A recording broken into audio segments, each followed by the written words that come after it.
As an artist, your story doesn't start when you've made it. It started a long time ago. You don't need anyone's permission to be an artist. As soon as you're a creative and you start to make things and you act like an artist, you are one.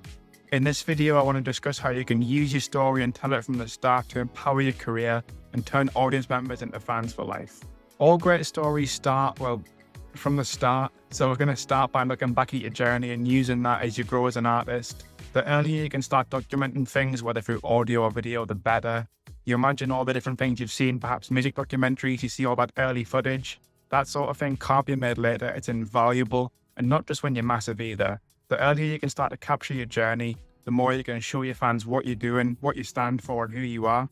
So make sure you're capturing from very early on, whether it's through video, audio, or documentation like words, or even your music, your old demos. Keep a hold of them because they can be invaluable in the future. Examples of things you can keep are things like song ideas, rehearsals, live photos, live videos, anything related to your journey, old merch ideas, anything written down in a notebook. They haven't got to be kept in physical format, digital's fine, but make a folder of all this and keep it somewhere safe because you can call upon it when you need content, and that can be really important, as I'm sure you already know. Being authentic always wins because we are incredible now as a species at watching inauthentic content and recognizing what it is. We can see a lie a mile away now, so there's no point trying to hide that. And in the long term, there's no benefit to being inauthentic anyway. But tell your story honestly. Don't pretend you're doing massively well if you're not. People can see through that, and to be quite frank, people fall in love with a sub story. And if it's an honest story, you might as well tell it as it is. And as you start to document and grow, people will grow alongside the journey, and they'll feel some achievement alongside yours, which can be a really powerful tool. I feel like it's also important to say that you can of course have boundaries. You get to set where they are. You haven't got to document your whole life because it's not good for you, quite frankly, for anyone watching it either. So make sure you keep in boundaries like respect for yourself, and make sure you tell them the story you want to tell. You're in control of all of this as an artist, and make sure you maintain that control at all costs. You decide what you post and make sure it stays that way. Fortunately, capturing your story as an artist is easier than ever. If you've got an iPhone or anything similar, you've got more than enough to create, document, edit, and post the content you're creating over time. So there's not really an excuse not to do this. Chances are, if you can watch this video, you have the capabilities to do this. So there's no excuses not to, really. Since the barrier to entry is so low, of course, there are some amazing high quality content creators, and quality can be great and quantity is also useful over time, of course. But authenticity is more important than any of these things whatsoever. Quality is great, but authenticity is paramount. Social media is what you make it. Now, last week, I finally pulled the plug and deleted the last social media apps off my phone. I got rid of Twitter and Reddit a long time ago, thank God. And this week it was Instagram and TikTok that were hanging on.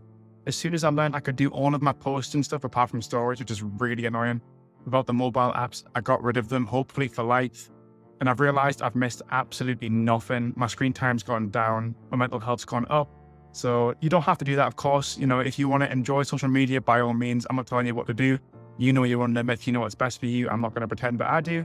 But at the same time, if you can create more content than you consume, you're doing better than 90% of the population at the very least. And since social media is what you make it, it's important to note that you should create content that both you and your audience will enjoy. This doesn't mean having to do TikTok dances if you find them embarrassing. You haven't got to be someone that you aren't or sell out if that's what you're into.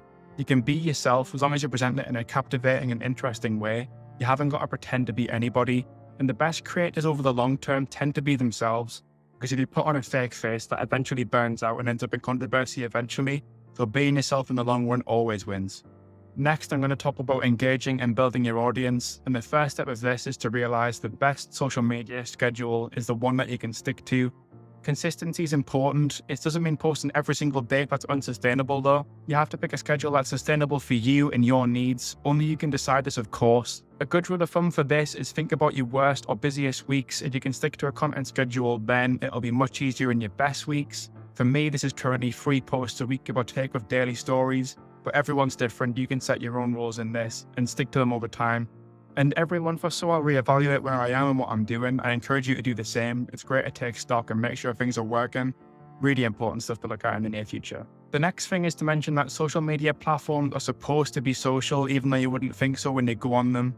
This means talking to people, which I think people are more scared of than ever. But it can be as simple as finding someone that's in your niche or someone that can provide value to you and leading with value. So for example, you wouldn't want to go into a DM and ask someone for something. Find what they like or what they're into or what they need. If you can provide that to them through the law of reciprocity, they'll give back to you eventually.